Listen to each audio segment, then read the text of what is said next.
সন্ধ্যাবেলা একটু মুড়ি আর আগের দিন মেলা থেকে হচ্ছে লঙ্কার আচার এনেছিলাম, তো মুড়ি দিয়ে লঙ্কার আচার খাবো। আর এত সুন্দর লাগছে না সেন্টটা।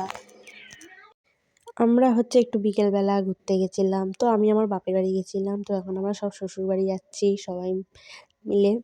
তো আর হ্যাঁ, এখানে দেখো কত সুন্দর সুন্দর সর্ষে ফুল হয়েছে আর বিশাল বড় বড়। আর তোমাদের সর্ষে ফুলের বাটা বা বড়া খেতে কে কে ভালোবাসো? আমি তো সেই ভালোবাসি, হেব্বি লাগে। আর আমার মার হাতে তো সব থেকে ভালো। অনেকের হাতে হয় নাকি তিতো হয়, এই হয়, কিন্তু আমার মায়ের হাতে কখনো তিতো হয় না, খুবই টেস্টি হয়।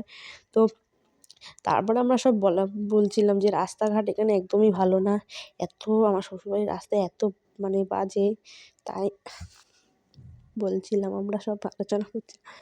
তো আমরা মজা করতে করতে যাচ্ছিলাম, গাড়িতে গান ছেড়েছিল। তো গাইজ আমরা সন্ধ্যাবেলা এখন একটু চাউমিন খেয়ে নিলাম, তো বাজার থেকে চাউমিন এনেছিলো, তো চাউমিন খাচ্ছি আমরা।